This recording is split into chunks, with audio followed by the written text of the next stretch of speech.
Assalamualaikum warahmatullahi wabarakatuh. Waalaikumsalam warahmatullahi wabarakatuh. Apa kabar semuanya? Alhamdulillah. Luar biasa. Allahu Akbar. Yes. Baik, sekarang ada yang tahu kita mau belajar apa? Coding. Ada yang tahu apa sih coding? Penjelasan. Ada yang pernah dengar apa tuh coding? Sebelum kalian belajar coding, mungkin nanti Bu, aku mau bikin robot. Tahu nggak, pernah nonton robot polisi? Nah itu adalah, kalian mau nggak bikin kayak gitu? Itu di awalnya kalian harus belajar dulu tentang coding, pengkodean, bahasa komputer, programmers. Tapi sebelum kita masuk ke HTML dan semacamnya, kalian harus tahu dulu bagaimana berpikir komputasional. Berpikir seperti komputer. Kalian kalau mau mengerjakan pecahan harus bisa perkalian dulu nggak? Kalau mau perkalian nih, kalian bisa nggak kalau udah langsung perkalian tapi nggak bisa penjumlahan? Nah itu dia, sama seperti coding dan AI, atau kalau bahasa Indonesianya kecerdasan artifisial, itu kalian harus punya dasarnya, yaitu adalah berpikir komputasional. Kita cari tahu apa itu berpikir komputasional. Nah sebelum itu kalian Budia ada pertanyaan dulu. Pernahkah kalian mengalami masalah yang terasa sulit ya? Pernah nggak mengalami masalah nih? Ya karena contohnya masalahnya perkalian, atau tadi olahraga, ngapain olahraga pelajarannya? Basket. Kalau buat yang nggak bisa basket jadi masalah nggak? Gimana cara kalian menyelesaikan? Oh aku harus bisa basket, harus gimana? Belajar, latihan, berlatih, latihan di rumah. Atau Bu, aku nggak bisa perkalian, apa yang harus kalian lakukan? Menghafal di rumah. Ada yang pernah bantu orang tua masak mie, atau ya mau sendiri aja masak mie? Siapa yang pernah masak mie? Mie instan. Siapa yang belum pernah masak mie instan sendiri? Wah. Nah, apa aja sih yang kalian lakukan untuk makan mie instan, masak mie instan? Yang pertama, masukin air ke dalam panci. Coba perwakilan dari kelompok siapa? Ya, Garin. Iya. Terus? Lalu membuka bumbu. Iya. Dimasukkan ke dalam piring. Setelah minyak jadi dimasukkan Ditaruh ke bumbunya. Iya. Ada yang lain? Oh, Nizam, apa Zam? Gimana langkah-langkah kamu kalau masak mie? Pernah masak mie nggak? Ya. Ya, terus? panci. Terus airnya dituangkan ke panci. Ya. Terus sampai mendidih. Ya. Masukkan ini. Terus buka bumbu. Ya. Terus minyak sudah Matang. matang, disaring. Terus? Taruh. Masak dulu airnya. Bumbunya disiapkan. Itu namanya step by step-nya. Bener nggak?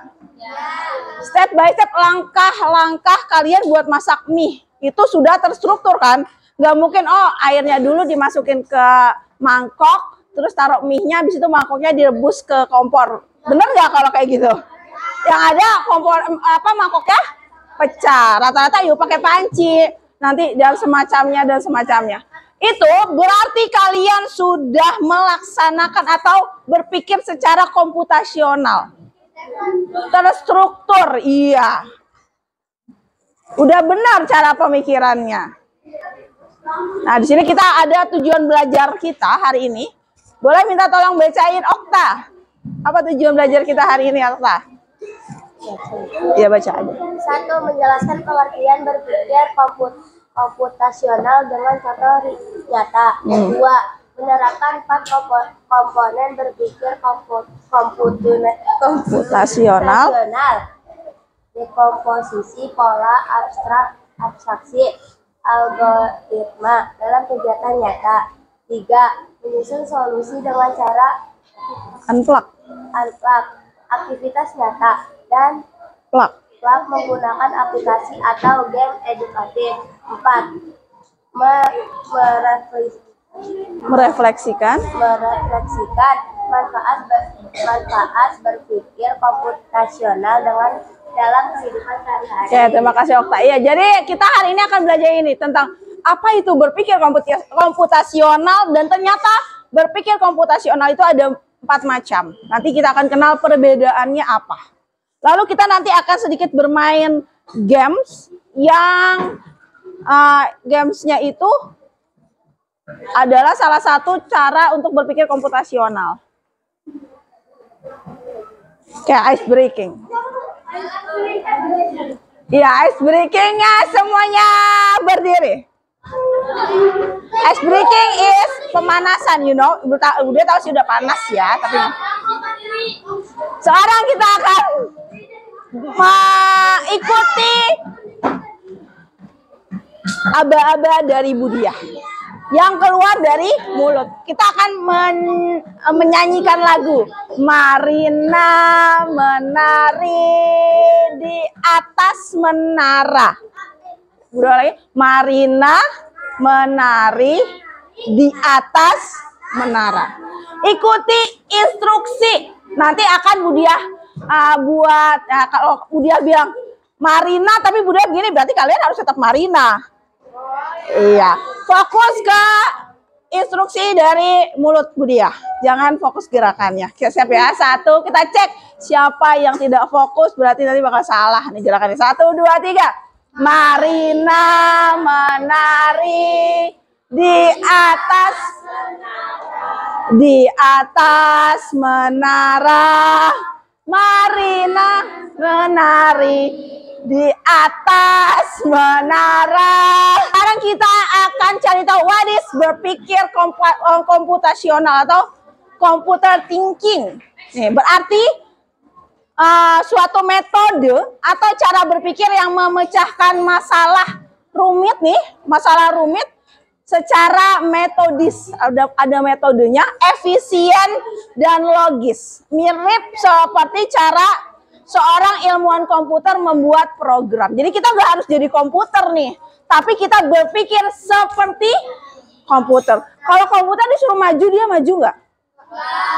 Maju. Kalau ini suruh mundur, tapi harus ada yang mengarahkan.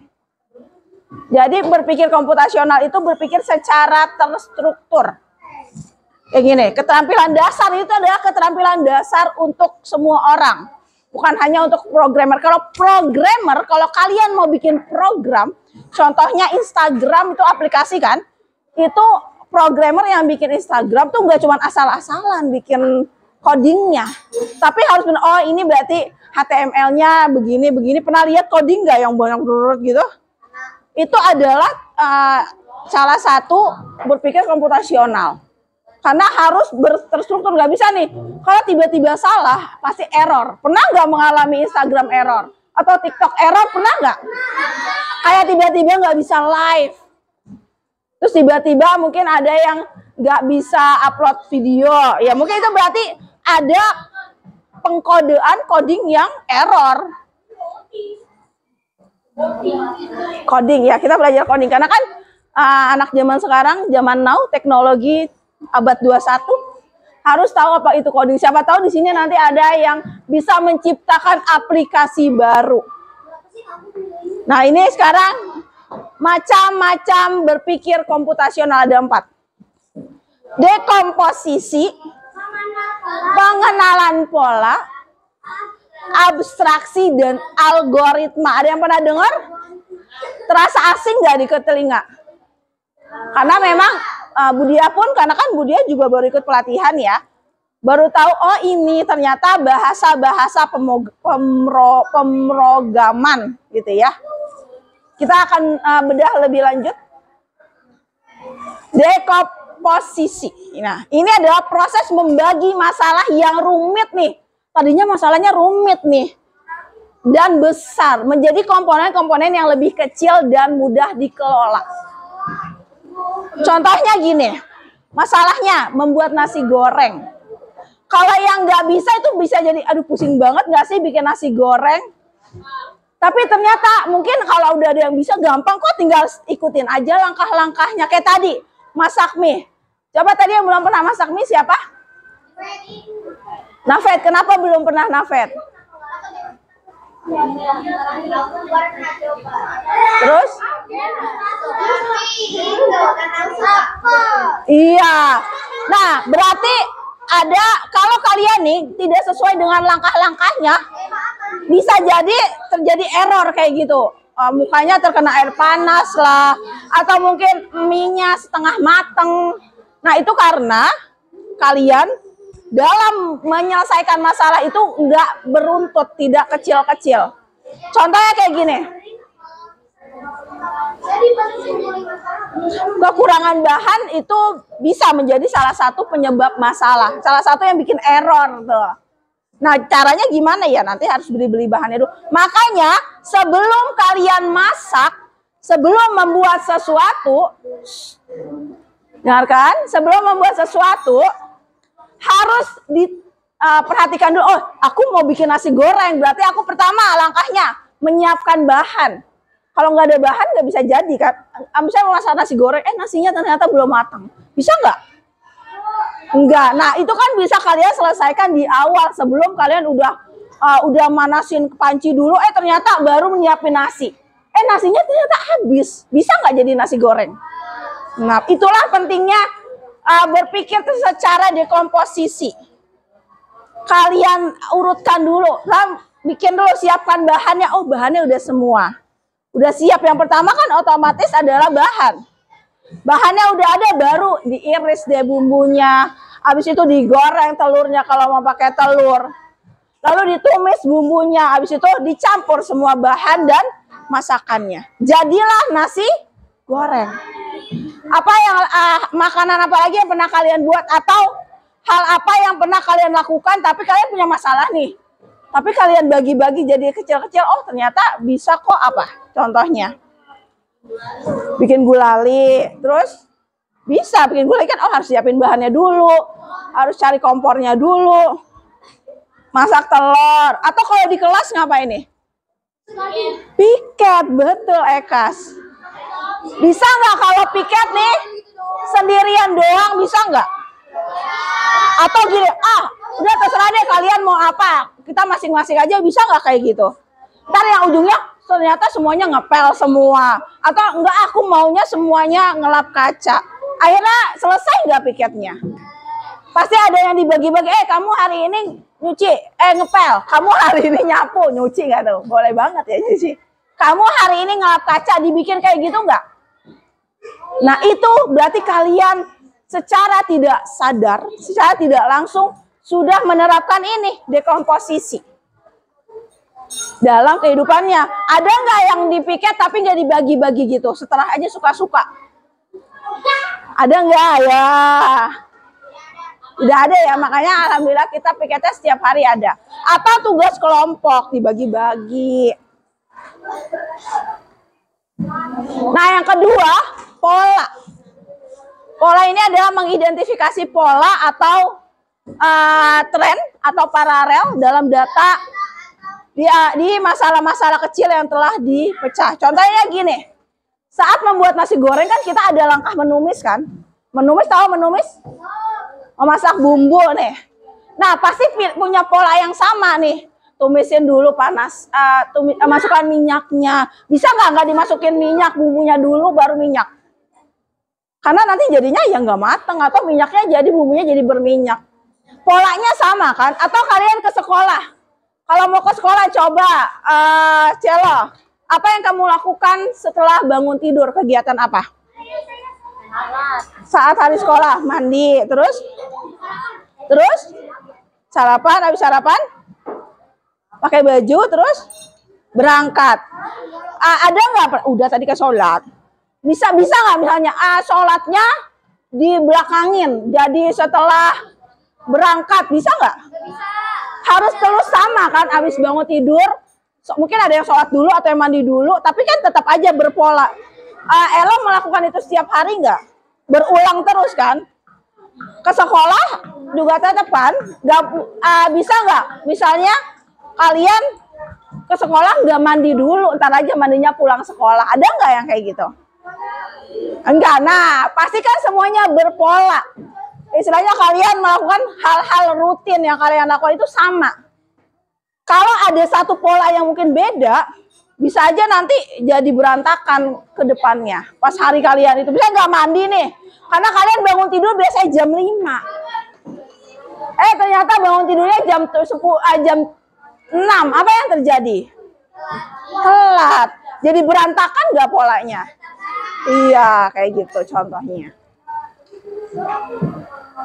Nah, kalau abstraksi ini menghilangkan data yang tidak relevan, yang nggak penting dibuang aja deh, yang tidak sesuai, yang berlebihan. Contoh, kalau jadwal pelajaran nih, kan isinya cuma hari, jam, mata pelajaran, perlu nggak ditulis hari ini warna spidolnya merah, perlu nggak? Nggak penting kan itu? Atau kalian mau bikin Monas gitu, perlu nggak ditulis digambar batik di Monasnya? Nggak perlu kan? Oh udah jadi Monas ya udah. Atau kayak kemarin kalian mewarnai, ternyata kalau kalian tambahkan lagi hal-hal yang lain membuang-buang waktu kan? Fokus pada mewarnainya aja gitu. Jadi abstraksi ini adalah kalau kalian nih misalnya ini informasinya nggak penting udah buang aja, atau kayak ada temen yang membawa dampak buruk udah buang aja gitu. Yang dibuang ya, dijauhi. Atau kayak gini, ada informasi yang berlebihan, tapi itu informasi nggak perlu tuh buat kalian, ya udah kalian buang aja, nggak usah dimasukkan ke dalam hari ini. Misalnya sekarang kalian belajar kan, kalian perlu nggak mikirin harga beras hari ini berapa? Mungkin orang tua kalian perlu, tapi kalau kalian sebagai pelajar, nggak usah, itu informasi yang terlalu berlebihan, nggak usah dipikirkan. Kalian fokusnya adalah belajar, betul.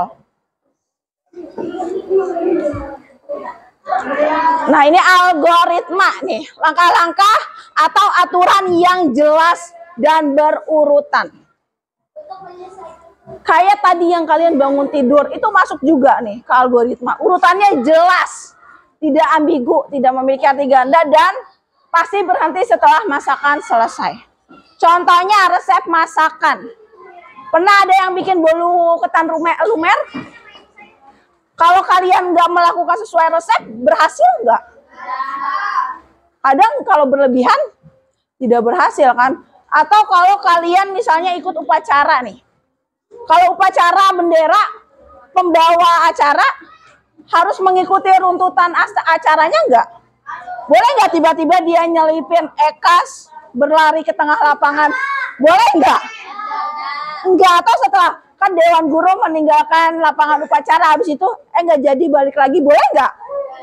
Harus sesuai, runtutannya jelas, itu adalah namanya algoritma. Coba, mari kita coba games berikut ini, Blockly namanya. Di permainan yang pertama ini, masing-masing hewan, kalian lampirkan gambarnya, bebek, gambarnya bebek, kakinya 2, ciri-cirinya punya paruh dan bulu. Nah, kita coba games yang lain. Ini ada bebek, kucing, ada siput, dan coba kelompok 1, perwakilan kelas kelompoknya. Kamu pilih gambar dan ciri yang sesuai. Dari apa? Bebek misalnya. Mana gambar bebek? Ya, kamu pilih, ini klik. Seret ya, ditahan. Bisa. Klik 2 kali, seret. Klik 2 kali, seret. Klik 2 kali. Nah, ke gambarnya, iya, situ. Oke, terus kakinya pilih ada berapa? Berapa kaki bebek? 2. Terus ciri-cirinya dia punya apa?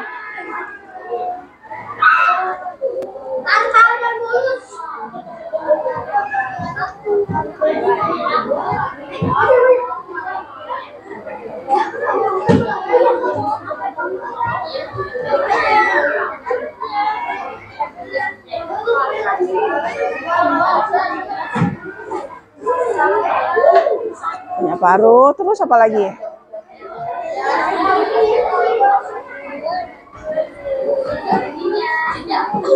Venus, mana Venus? Taruh di bawahnya, boleh atas juga boleh. Ya, oke, lanjut.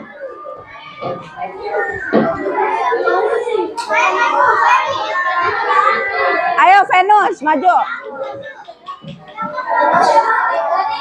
Ayo tiap kelompok tentukan ya siapa yang mau maju.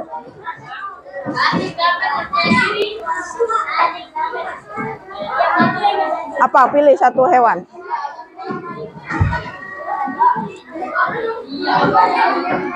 Terus Kamu klik 2 kali, terus tarik ke. Klik 2 kali, tarik. Nah, kakinya ada berapa?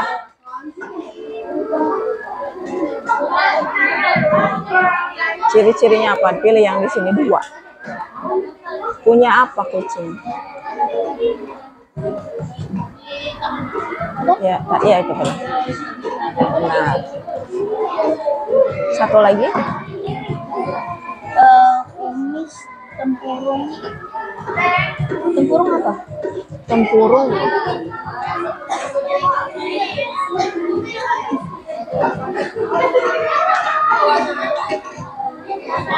Klik 2 kali dulu. Nah, bentar. Oke, lanjut. Venus. Bumi. Sampai Mars doang nih ya. Mars. Bumi.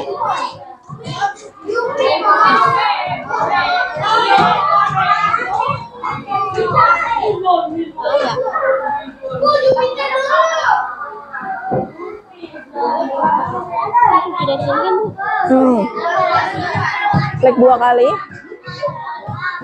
Seret. Klik 2 kali. Tarik. Klik 2 kali. Nah.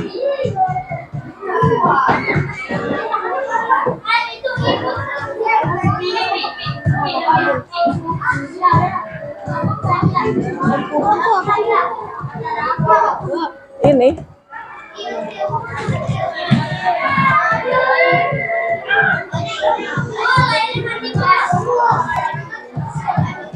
Lanjut, Mars.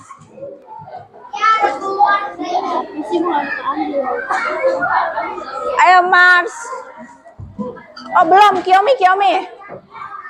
Pilih kakinya ada berapa? Punya kaki nggak sih? Enggak. Berarti pilihnya klik di situ. Oke, ayo Mars.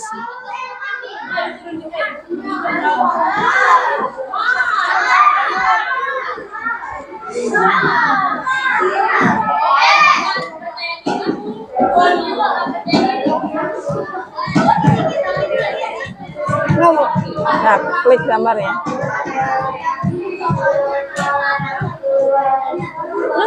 Klik dua kali, tarik. Ini ke tempatnya.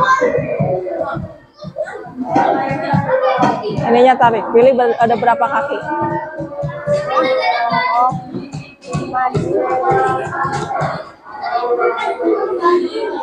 Ini komputer mana? Ini tarik ke situ, masukin ke dalam. Yang satunya.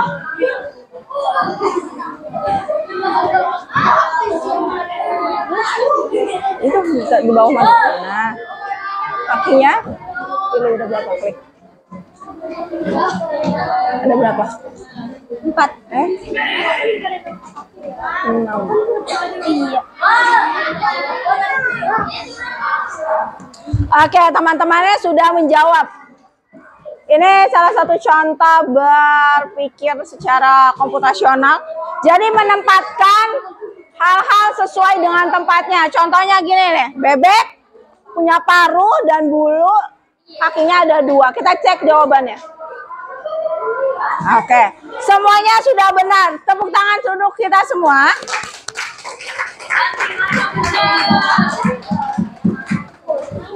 Sekarang Budia punya LKPD. Kalian isi sesuai dengan perintah. Baca baik-baik. Bagi-bagi, ingat. Punya satu masalah nih. Bagi-bagi ke anggota kelompoknya. Nanti sudah presentasikan ke depan.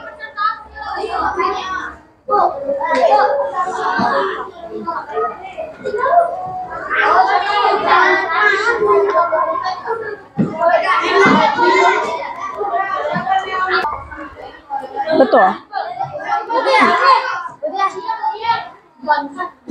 Nah, betul. Iya, sesuai polanya. Oh, tapi dia tak apa sih taruh sapunya gitu bisa? Ini. Ini benar gak yang ini? Ini sesuai ituannya nggak, Bu? Kalau minian. Coba ini emang. Iya. Coba cari. Ini sesuai kolomnya bukan, Bu? Ibu. Oh iya. Sesuai kolomnya kan? Iya, sesuai kolomnya. Iya. Iya, betul.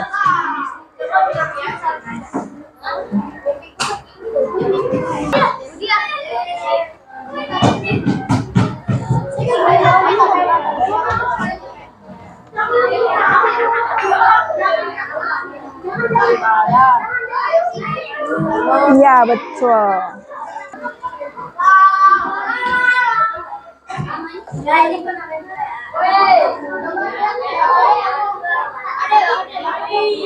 Oke.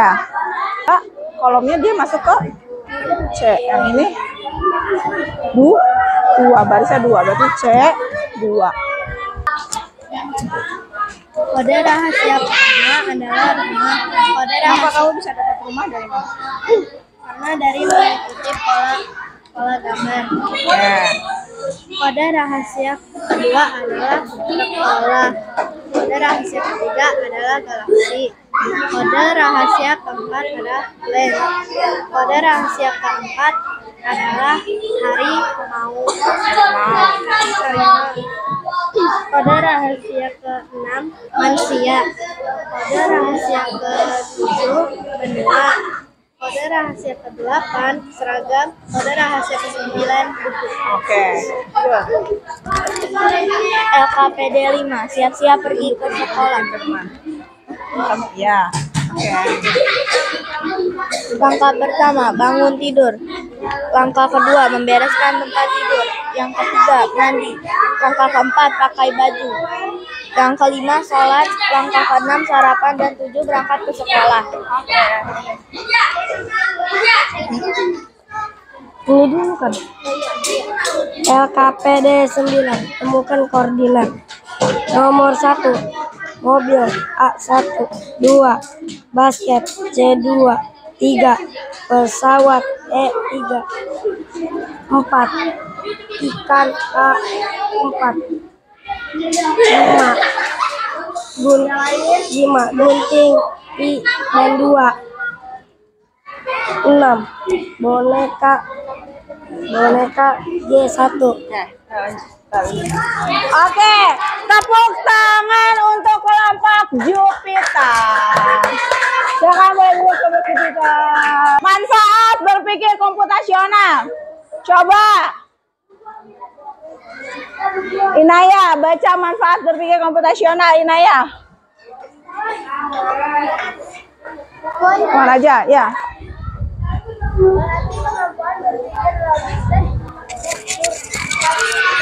Struktur membantumu merencanakan sesuai dengan lebih efektif dan efisien. Ya, lanjut, Nafes. Membantu orang menjadi pemecah masalah, problem solver yang lebih baik. Terus, sampingnya Meningkatkan kreativitas dalam mencari solusi. terakhir, Gafir. Mana yang terakhir? Menjadi fondasi penting jika kamu tertarik pada bidang sains, teknologi, teknik, dan matematika di masa depan. Iya, ini adalah beberapa manfaat berpikir komputasional yang ternyata itu banyak manfaatnya. Oke, sekarang dia mau nanya, menurut kalian mengapa berpikir komputasional itu penting untuk dipelajari? Kenapa, Mirza? Kenapa berpikir komputasional itu penting untuk dipelajari? Kenapa? Itu penting untuk dipelajari. Iya, kenapa? Iya, kenapa? Ya, biar mengenal dasar coding. Ada lagi? Raka, kenapa berpikir komputasional itu penting, Raka?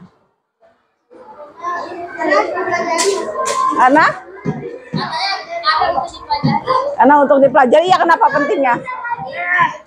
Untuk membantu kegiatan sehari-hari.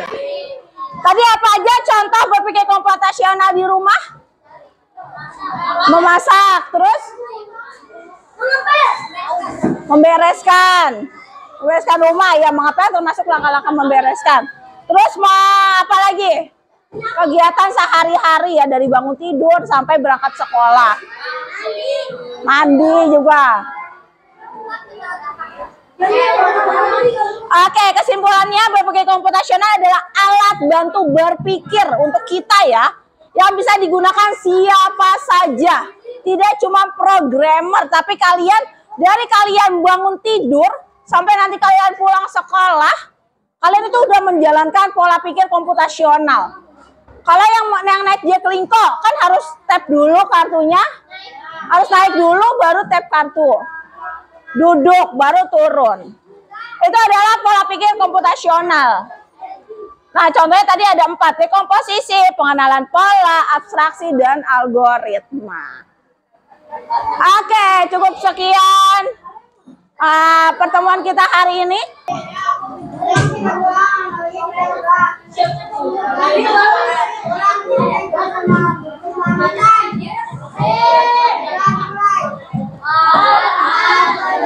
Innal insana lafi khusr illal ladzina amanu wa amilus solihati wa tawasaw bil haqqi wa tawasaw bis sabri. Assalamualaikum